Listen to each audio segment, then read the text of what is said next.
children and I were dealt a major, devastating blow to our lives on July 16th, 2008. A blow that has and will continue to cataclysmically change who we are and ever will be. On that early morning, it was dusk, dawn, the man I had vowed to love all the days of my life, the loving and attentive father of my 4 children, was riding his bicycle to school when a 21-year-old kid coming home from a night of partying struck him and left him to die on the street. It was 5 grueling days later that my Patrick died of a massive head injury. Now, Bill sang that song. The second line in that song especially, particularly resonated with me. I'll find reasons to face that empty dawn.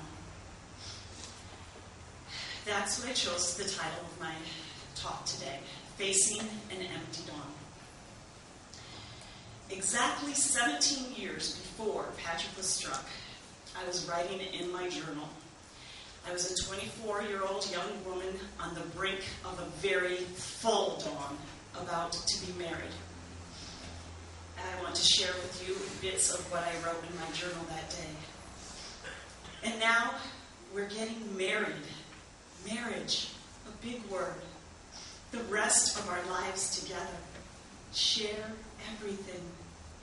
Change, growth, love, moment, life.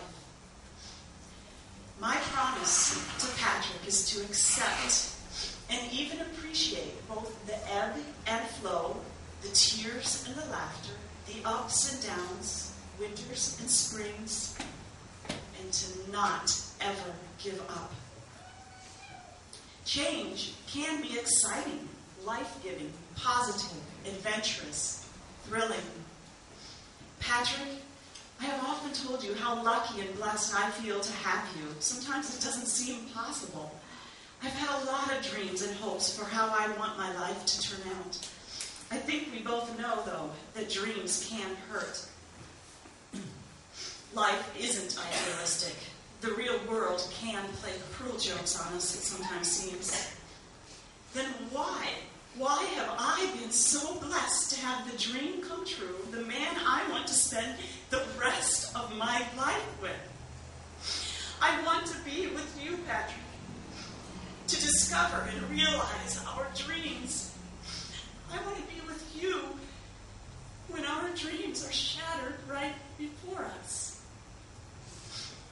That was my journal. Needless to say, that full dawn appeared, and it gave light to a promising morning. Pat and I were married, and we had 4 beautiful children.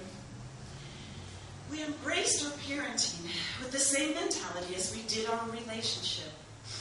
We chose to love and to parent mindfully, to mindfully choose our paths, to be aware, to be open to the changes and difficulties of our new lives, and to accept what was given.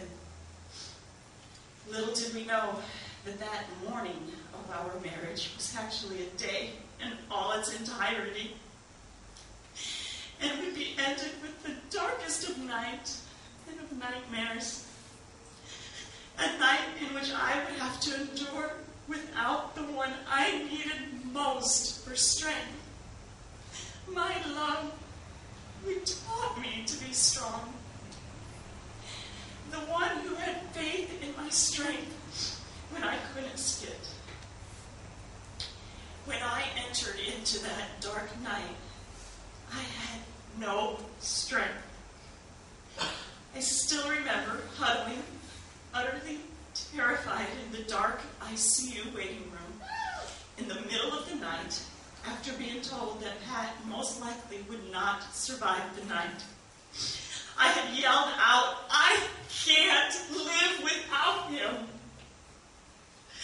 My sisters and my friend Kelly were there, and they had clutched me and desperately reassured me that they would never leave me, that they would be there for me.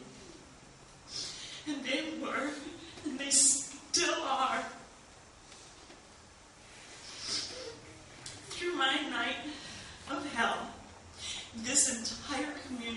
embraced me and my children and supported me as I struggled to face that empty dawn.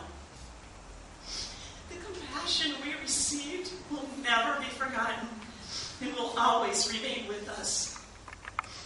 Through this compassion, I was able to slowly, agonizingly accept the darkness in my life and just peek forward to a new morning. It was with this constant compassion of my family and friends, community, that I was able to embrace grief the way that Pat and I had embraced our relationship and our parenting.